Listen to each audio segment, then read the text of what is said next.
Hello everyone, कैसे हैं आप? आपका आपके YouTube channel Digvijay commerce classes पर एक बार फिर से स्वागत है। हम आपके लिए अपने इस YouTube channel Digvijay commerce classes पर बीकॉम के सिलेबस के कंपलसरी सब्जेक्ट इनकम टैक्स की पूरी एक सीरीज लेके आ रहे हैं, जिसमें आपको एक तरफ से हर एक रूल उनके प्रैक्टिकल क्वेश्चन के साथ मिलते हैं। आप इस YouTube channel Digvijay commerce classes पर बीकॉम और एमकॉम के जितने भी सब्जेक्ट हैं, चाहे वो न्यूमेरिकल हो या थ्योरेटिकल, उनकी पूरी सीरीज आपको मिलेगी। पूरी क्लासेस एक तरफ से टॉपिक बाय टॉपिक आपको मिलती है। तो अगर आप अपने कॉमर्स का कंप्लीट पैकेज चाहते हैं और आप ये चाहते हैं कि आपको आपकी पढ़ाई रेगुलर बेस पर आपके घर बैठे मिले, तो आप हमारे इस YouTube channel Digvijay commerce classes को सब्सक्राइब करिए, शेयर करिए, बेल आइकन दबाइए। और आपको हम ये आश्वस्त करा देना चाहते हैं कि आपकी पढ़ाई का पूरा जिम्मा हमारे इस YouTube चैनल के ज़रिए आपको पूरा कर दिया जाएगा। आपका कोई भी टॉपिक मिस नहीं होगा। वो क्लासरूम या ऑफलाइन पढ़ाई जो सबसे बेहतर पढ़ाई होती है, उससे भी बेहतर पढ़ाई हम आपको इस प्लेटफॉर्म पर ला कर देंगे। आपको रेगुलर क्लासेस मिलेंगी, PDF मिलेंगे, डाउट सेशन रखा जाएगा, क्वेश्चन पेपर सॉल्व कराए जाएंगे। तो ये सब कुछ आपको यहाँ इस YouTube चैनल पर अवेलेबल मिलेगा। और हर एक रूल की इजी से इजी एक्सप्लेनेशन मैं आपके लिए लेकर आऊँगा। तो प्यारे दोस्तों, हमने इस YouTube चैनल पर आपके लिए इनकम फ्रॉम बिजनेस और प्रोफेशन लेसन की शुरुआत की। इसके बेसिक रूल हमने आपको बता दिए। बेसिक रूल के साथ साथ हमने इसका फॉर्मेट जिस पर हम रखकर बिजनेस और प्रोफेशन लेसन के लिए टैक्सेबल इनकम निकालेंगे, वो भी आपको हमने समझा दिया कि आखिर वो तरीका क्या होगा जिससे हम टैक्सेबल इनकम फ्रॉम बिजनेस ज्ञात करते हैं, वो भी हमने आपको बता दिया। लेकिन वहां जब हम ये पढ़ रहे थे तो हमने ये सुना या जाना कि बिजनेस का एक सिंपल सा फंडा ये है कि जितना कमाते हैं और उसको कमाने के लिए जितना लगाते हैं, मतलब हम बिजनेस एक्टिविटीज से जितना पाते हैं और उस बिजनेस एक्टिविटीज पर हम जितना पे करते हैं, खर्च करते हैं, वो घटा देते हैं। तब जो फाइनली बचता है वही हमारे लिए बिजनेस इनकम होती है और उसी पे हमें टैक्स देना बनता है। मान लिया। लेकिन मैंने वहां ये कहा था कि ये जो कहा गया ना कि जितना कमाते हैं वो बिजनेस का होना चाहिए, कोई और इनकम ना हो। वो इनकम सिर्फ और सिर्फ किसकी हो? बिजनेस की हो। और ध्यान रहे, रेवेन्यू नेचर की हो, कैपिटल नेचर की ना हो। क्योंकि इस पूरे लेसन में हम सिर्फ और सिर्फ रेवेन्यू नेचर सॉल्व करते हैं, कैपिटल नेचर सॉल्व नहीं करते। जो आयगत प्रवृत्ति के होंगे केवल उन्हीं को यहाँ देखा जाएगा, लिखा जाएगा। जो पूंजीगत प्रकृति के होते हैं उनका लेखा हम यहाँ नहीं करते, उनको हम कैपिटल गेन लेसन में पढ़ते हैं। कैसे? जैसे आप व्यापार में अगर कोई संपत्ति खरीद के लाते हो तो वो कैपिटल नेचर है, वो पूंजीगत है, उनकी छूट यहाँ नहीं मिलती। हाँ, उस पर डेप्रिसिएशन जरूर चार्ज होता है। लेकिन अगर बिजनेस में आप वेतन देते हो, मजदूरी देते हो, माल खरीदते हो, तो जरूर उसकी छूट मिलती है। तो हमने ये कहा कि हमने जो व्यापार किया है उस बिजनेस में दो तरीके के खर्चे होते हैं, एक रेवेन्यू नेचर का और एक कैपिटल नेचर का। तो जो रेवेन्यू नेचर के खर्चे होंगे और वो बिजनेस के हों तो वो यहाँ घटते हैं।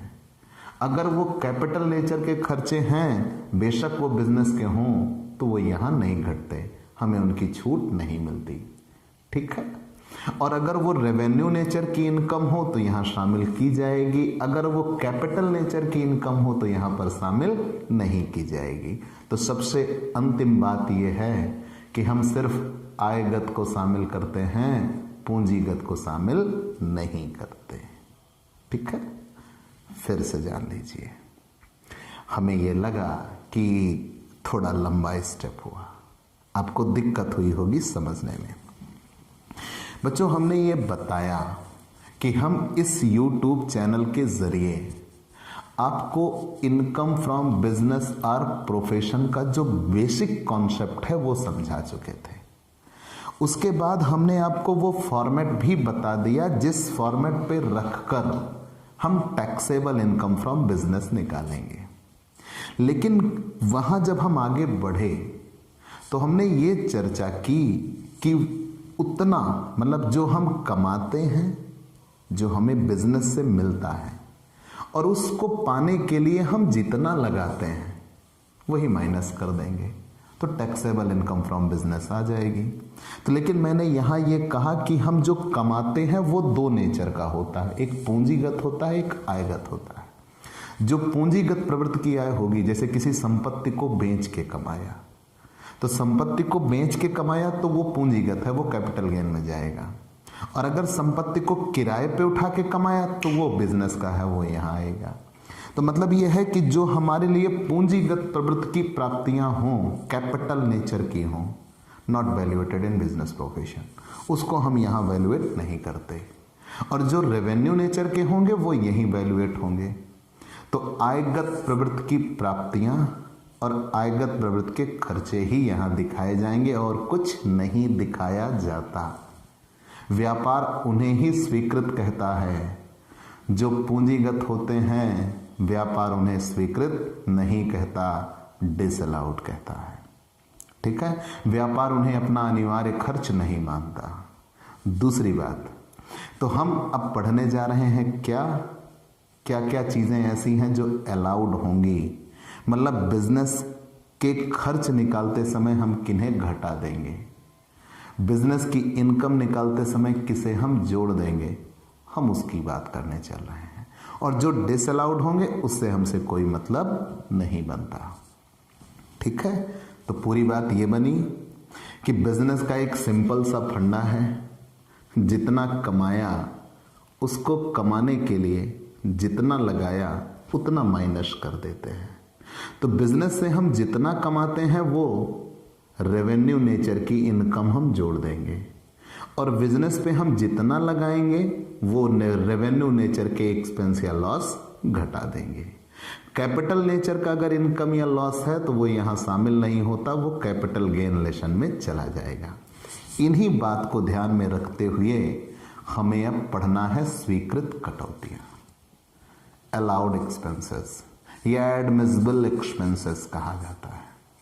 लेकिन जब तक हम स्वीकृत कटौतियां नहीं जान जाते हम बिजनेस प्रोफेशन में कुछ नहीं कर पाएंगे, कुछ भी नहीं कर पाएंगे। ठीक है, तो हमने ये बार बार आपको बताया, समझाया।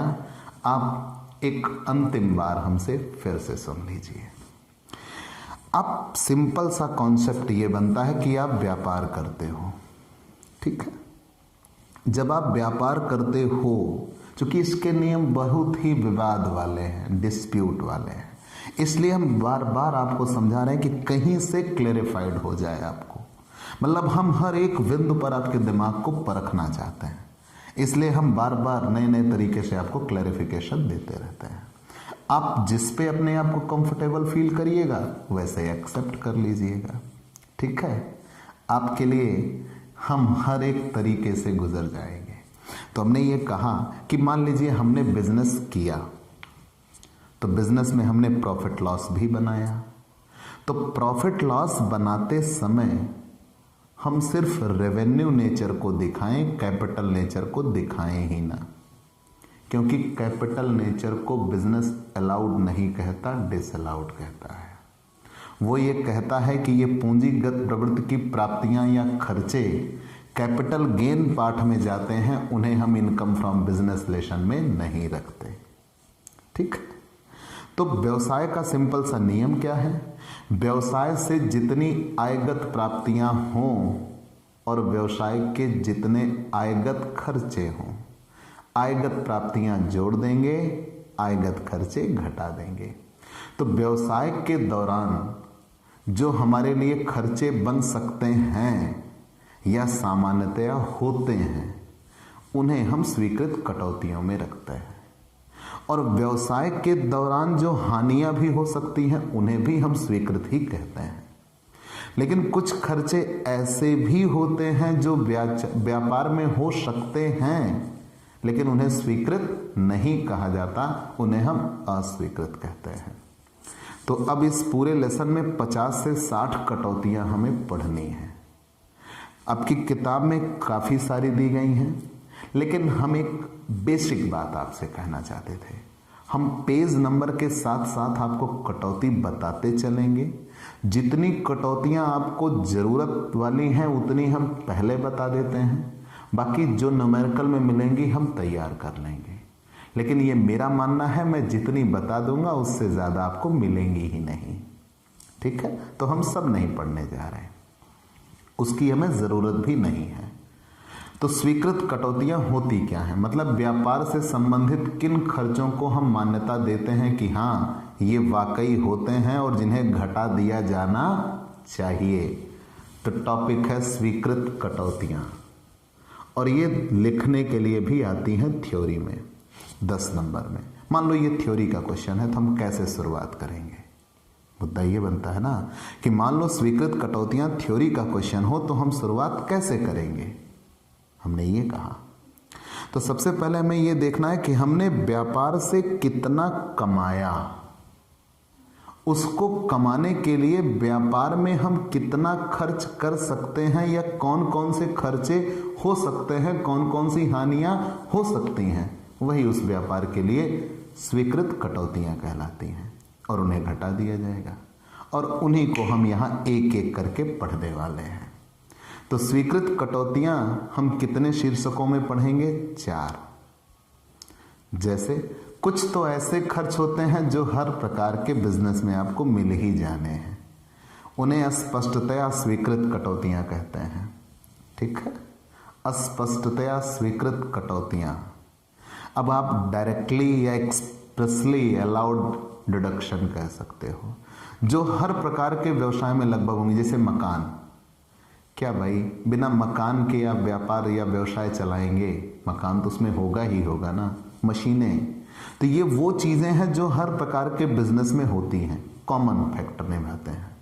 तो एक पहली कटौतियां होती हैं अस्पष्टतया स्वीकृत कटौतियां। दूसरी, वाणिज्य के सामान्य सिद्धांतों के अनुसार, मतलब कॉमर्शियल लॉ जो कहता है या कॉमर्शियल प्रिंसिपल जो कहता है, उसके अनुसार कुछ जनरल रूल बनते हैं, उनके अनुसार भी कटौतियां मिलती हैं।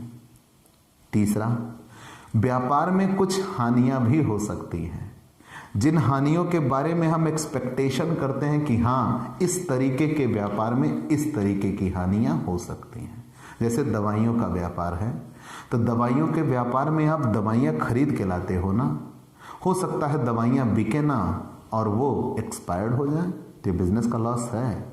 आप कांच का व्यापार करते हो तो हो सकता है कांच रास्ते में टूट जाए। आप लकड़ी का व्यापार करते हो तो हो सकता है दीमक लग जाए। रुपए पैसे का है, हो सकता है चोरी हो जाए।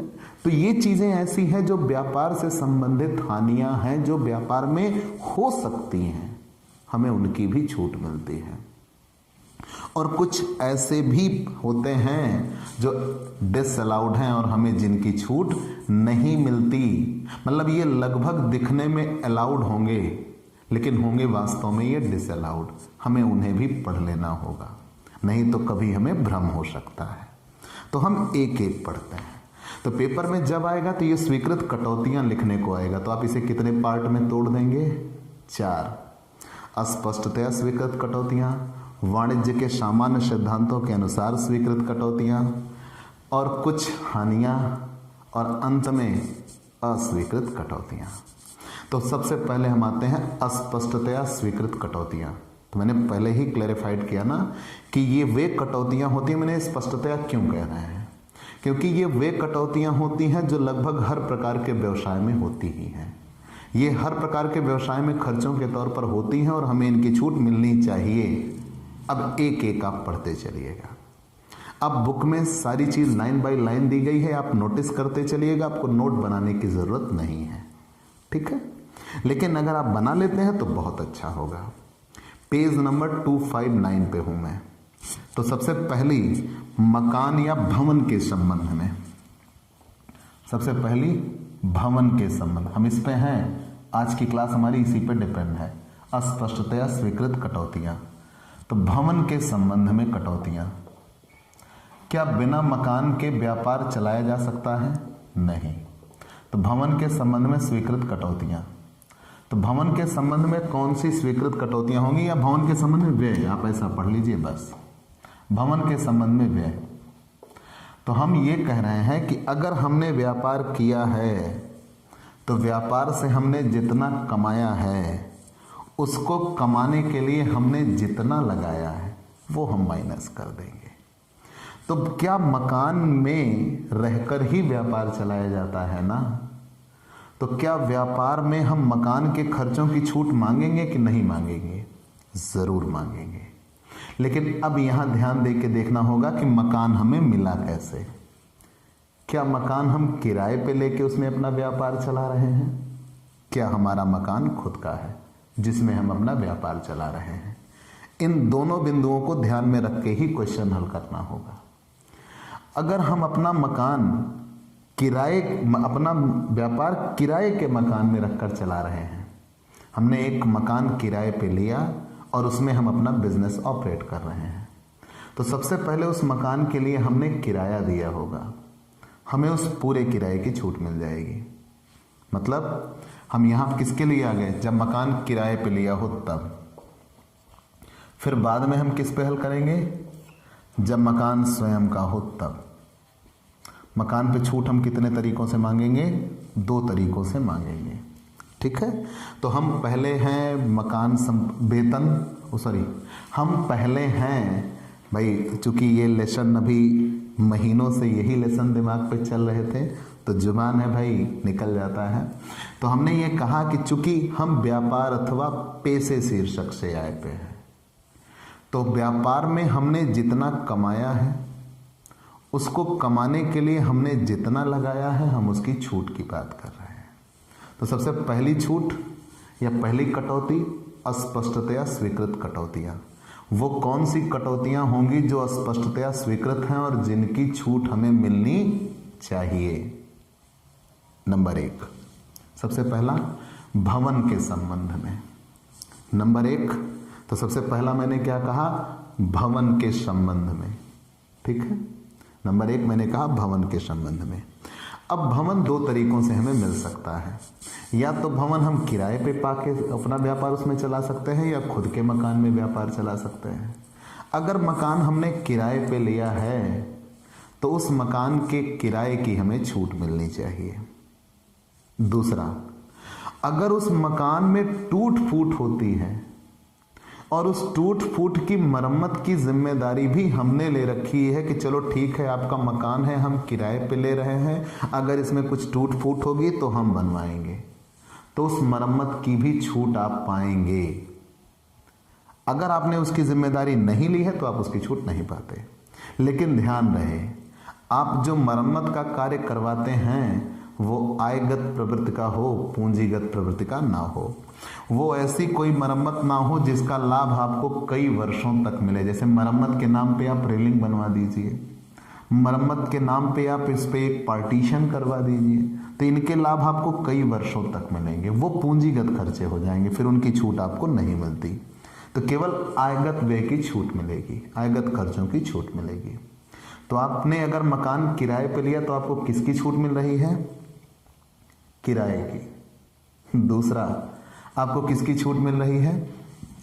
आपने अगर मरम्मत की जिम्मेदारी अपने ऊपर ली है और उसमें जो मकान से संबंधित टूट फूट हुई मरम्मत का काम किराएदार ने कराया, मतलब आपने कराया, तो और उसमें आप अपना व्यापार भी चला रहे हो, तो उस व्यापार की आय से ये किराए का और मकान की मरम्मत का खर्चा आप घटा सकते हैं, वो स्वीकृत होगा।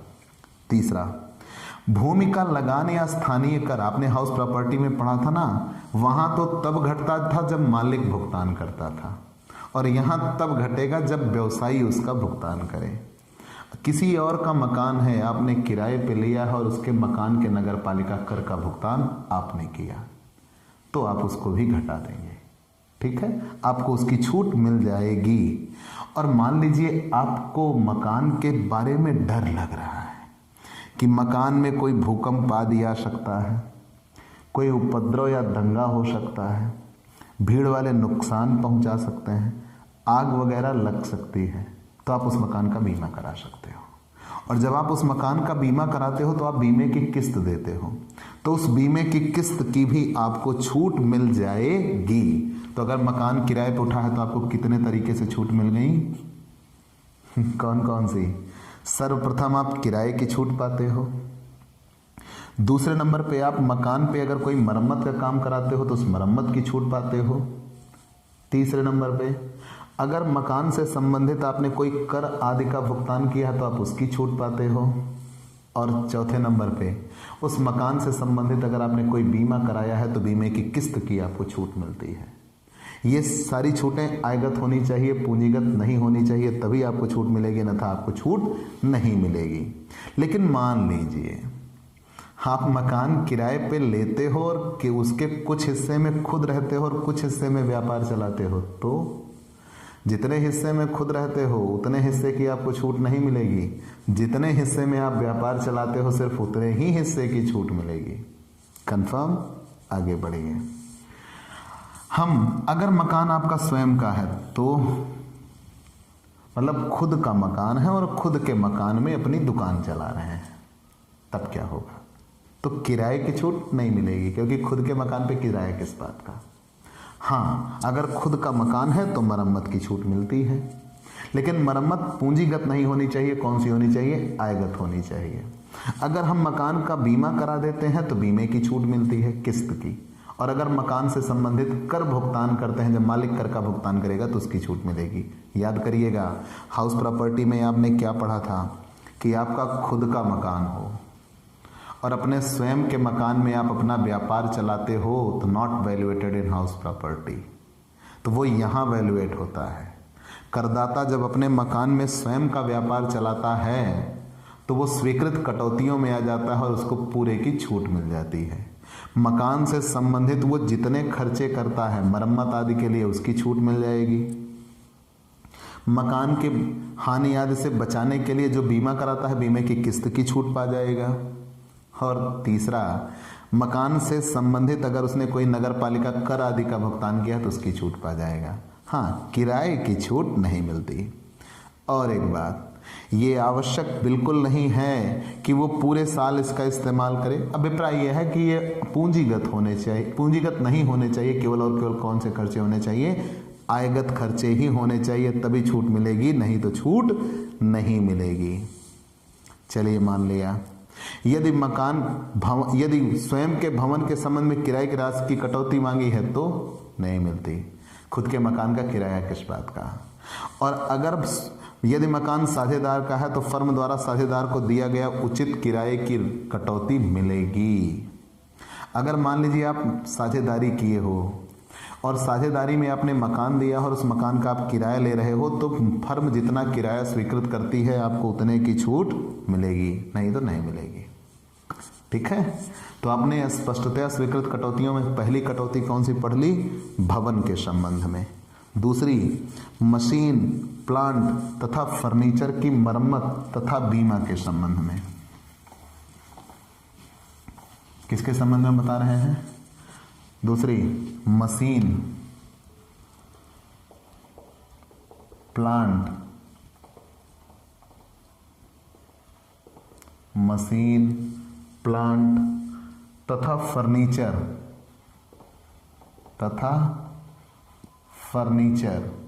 मशीन, प्लांट तथा फर्नीचर की मरम्मत तथा बीमा संबंधी व्यय की मरम्मत तथा बीमा संबंधी व्यय, मरम्मत तथा बीमा संबंधी व्यय। ठीक है, तो मशीन, प्लांट तथा फर्नीचर की मरम्मत तथा बीमा संबंधी व्यय कैसे? आप एक तरफ से जानिए। क्या आपने व्यापार किया है तो व्यापार में आपने मशीनें लगाई होंगी कि नहीं लगाई होंगी? जरूर लगाई होंगी। व्यापार में आपने प्लांट लगाया होगा और व्यापार में आपने फर्नीचर भी लगाया होगा, लेकिन ये सब पूंजीगत खर्चे हैं। मैंने अभी आपसे कहा कि जिनसे कोई संपत्ति बनती है वो आपका कैपिटल नेचर का एक्सपेंस है, उनकी आपको कोई छूट नहीं मिलने जा रही। मतलब जो आप संपत्ति खरीदने पे खर्च करते हो उसकी आपको छूट नहीं मिलती। जैसे आप जनरेटर खरीद के लाते हो, वो कैपिटल नेचर का है, और जब आप जनरेटर पे तेल डाल के चलाते हो तो वो रेवेन्यू नेचर है। दोनों में यही इतना अंतर है। मतलब जिनसे आपके लिए कोई संपत्ति बन गई, कोई एसेट्स क्रिएट हो गई, वो कैपिटल नेचर है, और कैपिटल नेचर की यहाँ पे आपको छूट नहीं मिलेगी।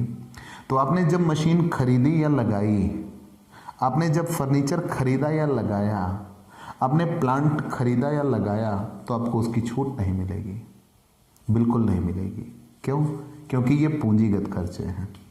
ये पूरी तरह से व्यापार अथवा पैसे के प्रयोग में होने वाले अगर हैं, पूरी तरह से व्यापार अथवा पैसे के प्रयोग में होने वाले अगर फर्नीचर हैं, मशीनें हैं, प्लांट हैं, तो उस पर निम्न खर्चों की छूट मिलती है। कौन कौन सी? हो सकता है ये हमने किराए पर लिया हो। अगर ये हमने किराए पर लिया है तो हमें किराए की छूट मिलेगी, नहीं तो नहीं मिलेगी। और अगर इनकी हम मरम्मत काम कराते हैं तो मरम्मत की छूट मिलेगी। अगर ये हमारे खुद के हैं तो किराया तो नहीं, केवल मरम्मत की छूट मिलेगी। लेकिन वो मरम्मत भी पूंजीगत प्रवृत्ति का ना हो, आयगत प्रवृत्ति का होना चाहिए, याद रखिएगा। मशीन आदि को अगर हम हानि से बचाने के लिए बीमा कराते हैं तो उस बीमे की हमें किस्त की छूट मिलती है। और ये बिल्कुल नहीं होगा कि मशीन या प्लांट का उपयोग वर्ष भर व्यापार के लिए किया जाए तो बीमा छूट साल भर के लिए मिलेगी। आप अगर कुछ समय के लिए ही प्रयोग करते हो लेकिन आप बीमा साल भर के लिए कराते हो तो भी आपको साल भर के बीमे की छूट मिलेगी। तो मैंने ये कहा कि अगर आपके पास कोई मशीन, फर्नीचर या प्लांट है जिसको आपने अपने व्यापार पे लगाया है, तो आप उसके संबंध में उसकी मरम्मत पर जितना खर्च होगा वो छूट पाएंगे। उसको लगाने पर जितना खर्च होगा उसकी छूट नहीं मिलती, क्योंकि वो पूंजीगत है। आगे, अगर उसको नुकसान आदि से बचाने के लिए आप उसका बीमा कराते हो तो बीमे की किस्त की आपको छूट मिल जाएगी। ठीक है। तीसरा, ह्रास या विनियोग भत्ता की कटौती। ह्रास या विनियोग भत्ता की कटौती। ह्रास या विनियोग भत्ता की कटौती। ह्रास, ह्रास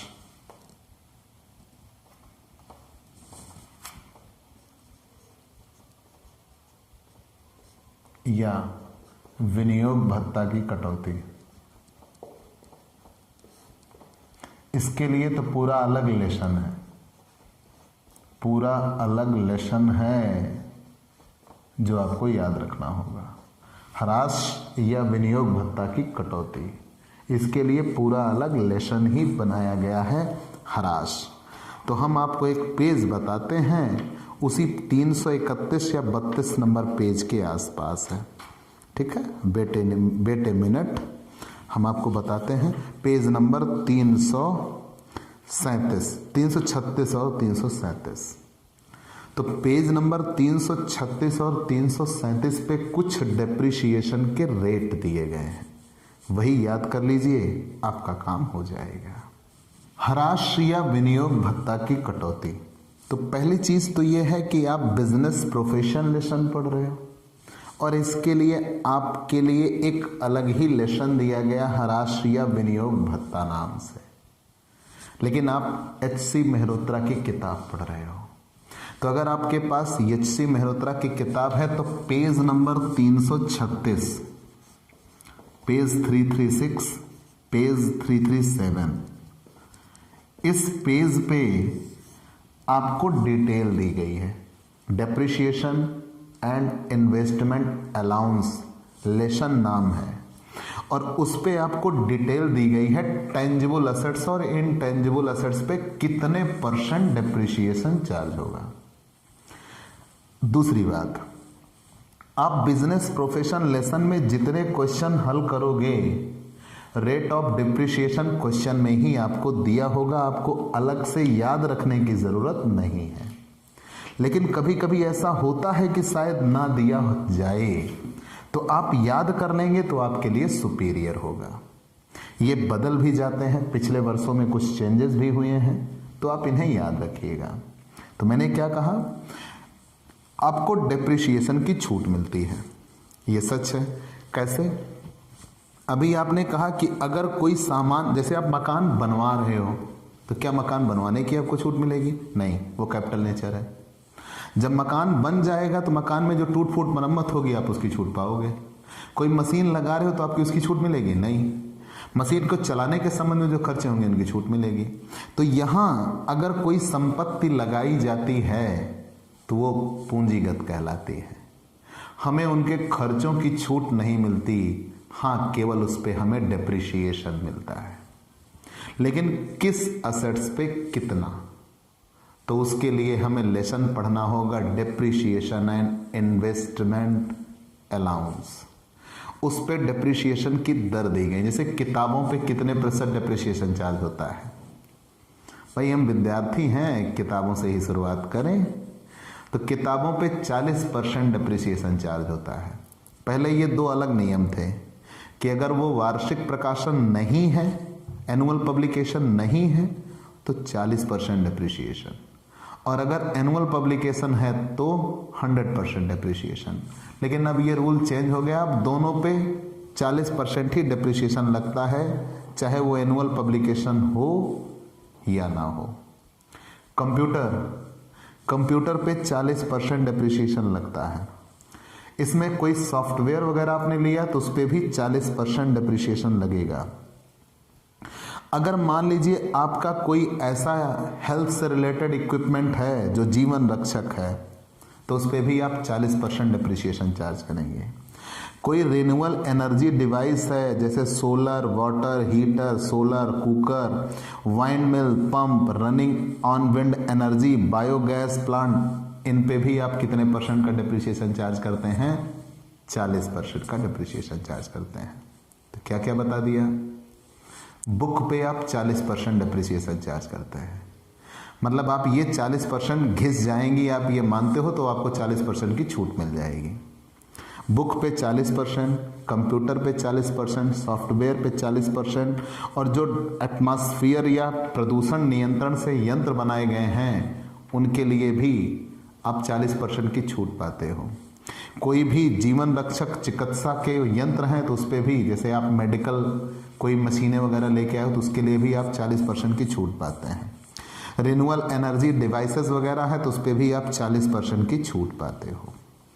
ठीक है, ये एक सेंटेंस में था इसलिए मैंने आपको बता दिया। अगर आपके पास जहाज वगैरह है तो शिप्स, जहाज रानी, अगर आपके पास शिप है तो समुद्र में चलने वाली या तैरने वाली है तो भी 20% की छूट मिलेगी। आंतरिक पानी पर चलने वाली है तो भी 20% मिलेगी, और आंतरिक पानी पर चलने वाले स्पीड बोट हों तो भी, जैसे वेसल्स या स्पीड बोट जो बनाए गए वेसल्स, वो मोपेड जैसे आप देखते हो ना, तो पानी पर चलने वाले वेसल्स या स्पीड बोट्स हैं तो उन पे भी आपको कितने % की छूट मिलेगी? 20%। तो मतलब जो समुद्री जहाज हैं या स्पीड बोट है या वेसल्स हैं, इन सब पर आपको कितने % की छूट मिलती है? 20% का डेप्रिसिएशन मिलेगा। इतना याद हो गया? कुछ स्पेशल भी दिए गए हैं, जैसे भवन। तो भवन जो मुख्यतः रहने के प्रयोग में है लेकिन इसमें होटल या बोर्डिंग हाउस नहीं आते, तो 5% डेप्रिसिएशन मिलता है। भवन जो पूरी तरह से रहने के काम में है उस पर 5% डेप्रिसिएशन मिलता है, याद रखिएगा। और जो पूरी तरह से रहने के प्रयोग में है लेकिन पहले और तीसरे में नहीं आता है तो 10% की छूट मिलती है। दूसरी बात, भवन जो 31 अगस्त 2002 के पश्चात पानी प्रदाय योजना या जल उपचार प्रणाली के अंतर्गत बनवाया गया है तो 40% की छूट मिलती है। और जो अस्थायी निर्माण है, जैसे आप लकड़ी की गुमटी वगैरह बनवा लेते हो तो क्या इसमें आप व्यापार चला सकते हो? बिल्कुल, बहुत से आपको दिखता है, उस पर 40% की आपको छूट मिलती है। जो अस्थायी भवन जैसे हैं, जैसे लकड़ी की गुमटी वगैरह बना के उसमें अपने व्यापार चला दिया, तो जितना उसके बनाने पे लगाया उसके 40% की आपको छूट मिलेगी।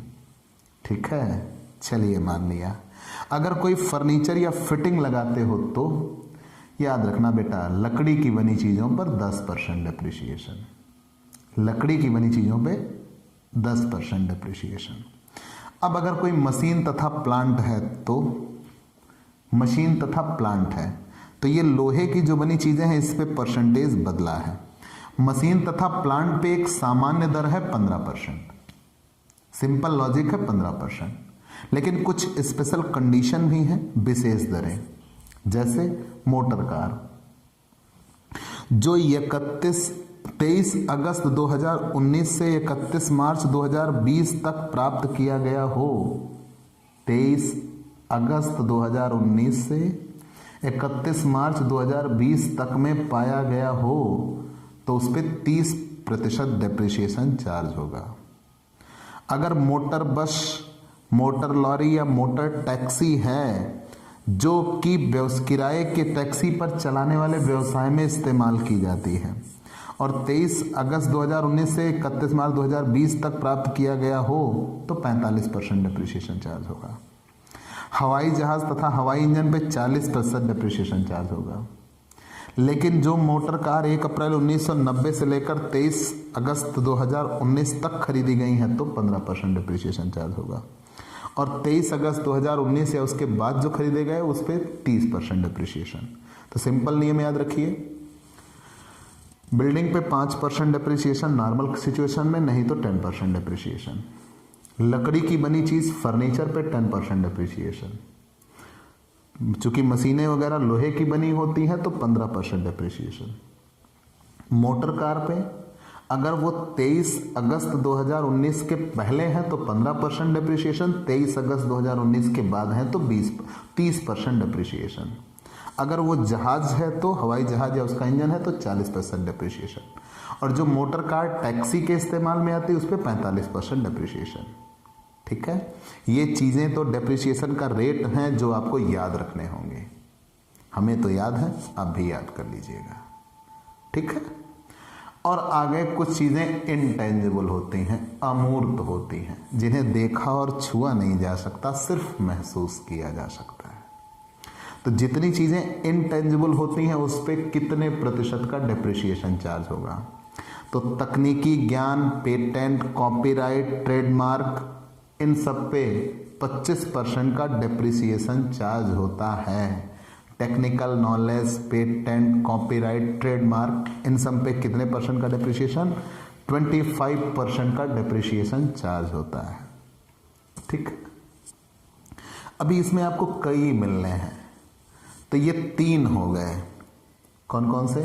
भवन के संबंध में पढ़ लिया, मशीन, प्लांट या फर्नीचर के संबंध में पढ़ लिया और ह्रास पढ़ लिया। अब जितनी हम बताते जाएंगे वही उतना आपको पढ़ना है, उससे ज़्यादा नहीं।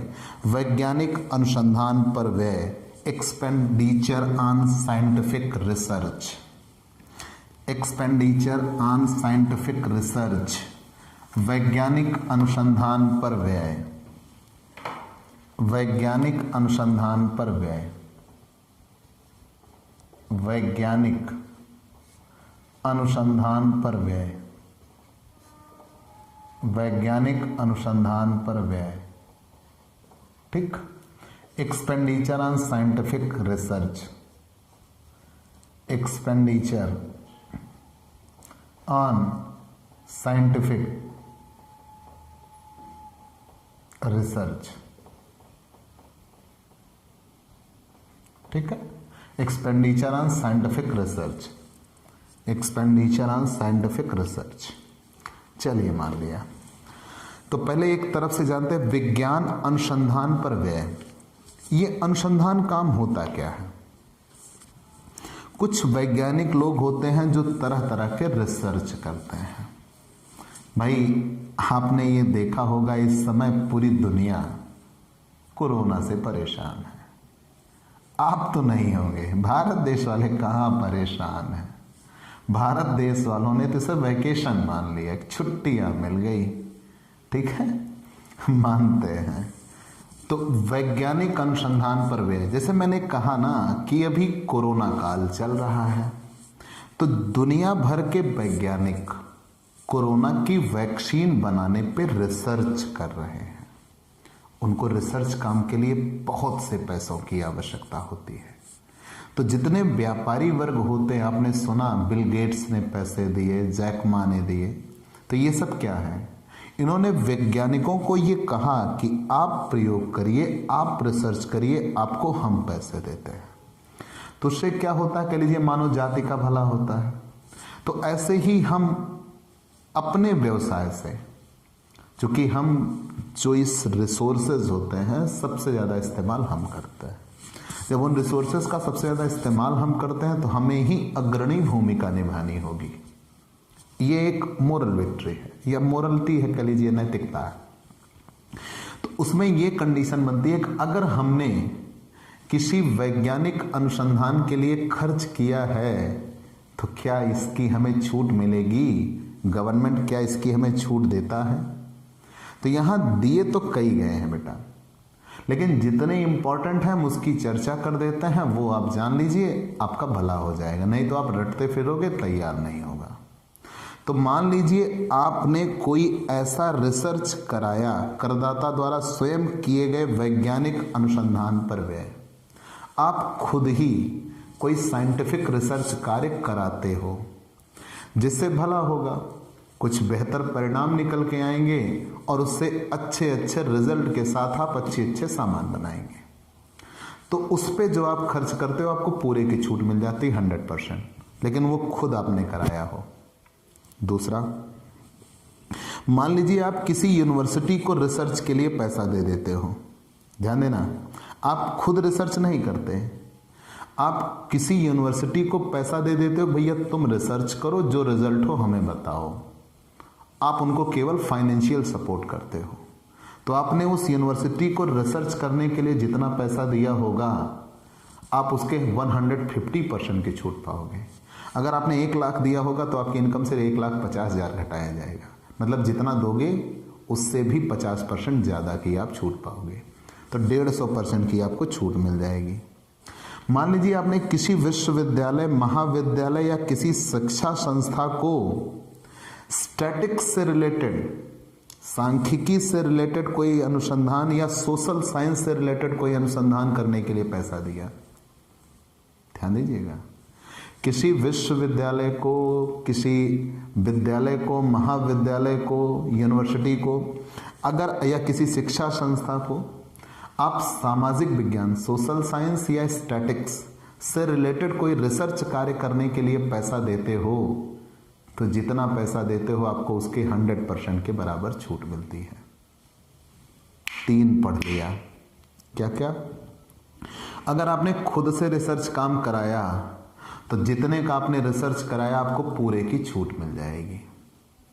मान लीजिए आपने किसी दूसरे विश्वविद्यालय को, किसी जो अप्रूव्ड है, किसी अप्रूव्ड यूनिवर्सिटी को रिसर्च कार्य के लिए पैसा दिया और तब उस पे आपको 150% की छूट मिलेगी। आप किसी यूनिवर्सिटी, किसी कॉलेज या किसी इंस्टीट्यूट को अगर स्पेशली सोशल साइंस या स्टैट्स से रिलेटेड रिसर्च करने के लिए आप पैसे देते हो तो आपको 100% की छूट मिलेगी, मतलब जितना दोगे आपको उसके 100% के बराबर छूट मिलेगी। अगर मान लीजिए आप नेशनल लेबोरेटरी या कोई यूनिवर्सिटी आदि को देते हो, टेक्निकल संस्थान के लिए, वैज्ञानिक रिसर्च करने के लिए देते हो, तो 150% की छूट मिलती है। और अगर आप अंदरूनी प्रयोगशाला पर व्यय कराते हो, इन हाउस, मतलब किसी कंपनी द्वारा जब खुद के लिए कराया जाता है, ठीक है ना, निर्धारित शर्तें संतुष्ट करने पर कंपनी द्वारा अंदरूनी अनुसंधान, अपने खुद के अनुसंधान तथा विकास के लिए अगर आप साइंटिफिक रिसर्च कराते हो, लेकिन स्पेशली कंपनी करदाता के लिए, तो उसके लिए भी 150% की छूट मिलेगी। तो कितनी छूट हमने बता दिया, एक एक नोटिस करते चलिए कौन कौन सी। अगर आपने खुद कराया रिसर्च काम, किसी दूसरे को नहीं दिया, तो 100%। आपने किसी विश्वविद्यालय, अप्रूव्ड विश्वविद्यालय को दे दिया रिसर्च कार्य कराने के लिए, तो 150%। से भी अपने कोरोना के लिए दिया होगा तो 150%। आगे बढ़ जाते हैं। अगर किसी स्टैट्स या स्टैटिस्टिक्स या सोशल साइंस से रिलेटेड साइंटिफिक रिसर्च के लिए आप किसी विद्यालय, विश्वविद्यालय या किसी एजुकेशन संस्था को आप पैसे देते हो तो 100%। ठीक है। अगर आप किसी नेशनल लेबोरेटरी को देते हो तब 150%। और कंपनी द्वारा इन हाउस कराया जाता है, साइंटिफिक रिसर्च कराया जाता है, तो भी जिससे वो विकास कार्य हो, 150% की आपको छूट मिल जाएगी। इससे ज़्यादा साइंटिफिक रिसर्च में और नियम नहीं है। फिर आगे हम बढ़ते हैं प्रारंभिक व्ययों की कटौती। प्रारंभिक व्ययों की कटौती, ये पेज नंबर 263 पर है। प्रीलिम मैंने कहा ना, मैंने जितना बताया उतना ही पढ़िए, पूरा नहीं पढ़ने की जरूरत। प्रारंभिक व्ययों की कटौती, पहले तो ये जानिए प्रिलिमिनरी एक्सपेंसेस कहते किसे हैं। वो व्यय जो व्यवसाय की, आज लास्ट है, इतना बता के फिर खत्म करते हैं, फिर आगे से इस अगले दिन। तो प्रारंभिक व्ययों की कटौती, ये वो खर्चे होते हैं जो व्यवसाय की स्थापना के पूर्व किए जाते हैं। मैंने क्या कहा, ये वो खर्चे होते हैं जो व्यवसाय की स्थापना के पूर्व किए जाते हैं, उन्हें प्रारंभिक व्यय कहा जाता है। ठीक है। और आपने व्यवसाय शुरू होने के बाद जो खर्चे किए होंगे वो तो आयगत है, आप उनकी छूट तो पाएंगे ही पाएंगे।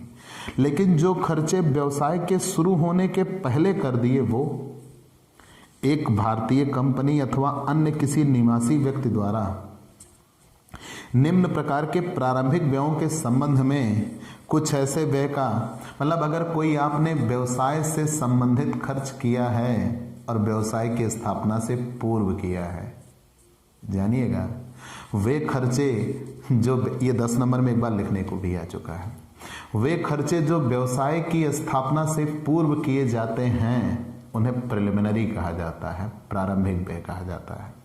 और ये जितने खर्चे किए जाते हैं उसके 1/5 भाग की छूट मिलती है और लगातार 5 वर्षों में मिलती है। जिस वर्ष आप खर्च करोगे उसका 1/5 लगातार 5 वर्षों में आपको छूट दे दी जाएगी, बशर्ते वो आयगत प्रवृत्ति का हो।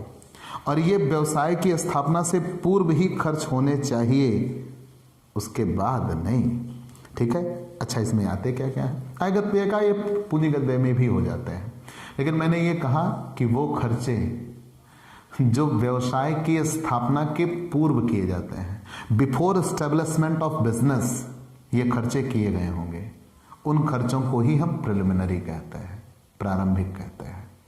और ये जितने खर्च किए गए होंगे उसके 1/5 भाग की छूट मिलेगी और लगातार 5 वर्षों में मिलेगी। और अगर आपका उसमें प्रीवियस ईयर आया तो आपको छूट मिलेगी, नहीं तो नहीं मिलेगी। ये तो मान लिया।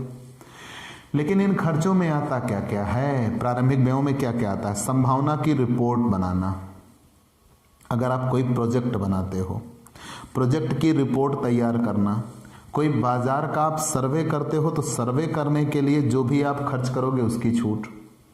और करदाता के व्यापार से संबंधित अगर कोई टेक्निकल सेवा पर व्यय हुआ है तो उसकी छूट। और करदाता के व्यापार को स्थापित करने के लिए अगर कोई लीगल एग्रीमेंट हुआ है तो उसके पेपर वर्क करने में जो खर्चे हुए हैं उसकी छूट। और कंपनी की दशा में कंपनी का मेमोरेंडम ऑफ एसोसिएशन या आर्टिकल ऑफ एसोसिएशन बनाने या उसके ड्राफ्टिंग पर या उसकी रजिस्ट्रेशन फीस पर जो खर्च हुआ है उसकी छूट आपको मिल जाएगी। कंफर्म, उससे ज़्यादा की छूट आप नहीं पाते। फिर अब कुछ पढ़ना है अन्य कटौतियाँ, चूँकि आप याद रखने की आपकी एक सीमा है, आप इतना याद रखिए, ये आपके लिए बेहतर होगा। हम शेष क्लास अगले दिन आपके लिए लेके आएंगे। तो प्यारे दोस्तों, आप हमसे पेड क्लास भी ले सकते हैं। पेड क्लास पाने के लिए आप हमारे इस व्हाट्सएप नंबर पर व्हाट्सएप करिए, मैसेज करिए, आपको पेड क्लास की पूरी जानकारी दे दी जाएगी, जिसमें आप बहुत थोड़े से शुल्क का भुगतान करके हमसे रेगुलर क्लास पाते हैं। पीडीएफ मिलेगा, डाउट सेशन रखा जाएगा, क्वेश्चन पेपर सॉल्व कराए जाएंगे। तो ये सब कुछ पाने के लिए आप हमसे पेड क्लास लीजिए। याद रखिएगा, अगली क्लास यहीं से आगे शुरू होगी, ठीक है। तो आज की क्लास यहीं पे हम ब्रेक करते हैं। कल फिर हम इसी टॉपिक को आगे बढ़ाएंगे, क्योंकि अभी अस्पष्टतया स्वीकृत कटौतियां समाप्त नहीं हुआ है। अभी इसमें आपने 4-5 पढ़े हैं, अभी 3-4 और बेहतर बाकी हैं। तो हम यहीं से कल फिर आपसे मिलेंगे। आज की क्लास हम यहीं पे रोकेंगे। अगर नए जुड़े हैं और अपने कॉमर्स के किसी भी सब्जेक्ट की आप बेहतर से बेहतर तैयारी पाना चाहते हैं, तो आपके लिए ये दोस्त दिग्विजय सिंह, मैं बीकॉम और एमकॉम के हर एक सब्जेक्ट की स्पेशल कोचिंग क्लास देता हूँ, इजी से इजी एक्सप्लेनेशन करता हूँ। आप हमसे स्पेशल कोचिंग क्लास पा सकते हैं। तो हमारे इस YouTube channel Digvijay commerce classes को सब्सक्राइब करिए, शेयर करिए, बेल आइकन दबाइए, ताकि आपको हमारी लेटेस्ट वीडियोज़ के अपडेट मिल सके। तो आज की क्लास में इतना ही। चलते हैं दोस्तों, बाय बाय दोस्तों।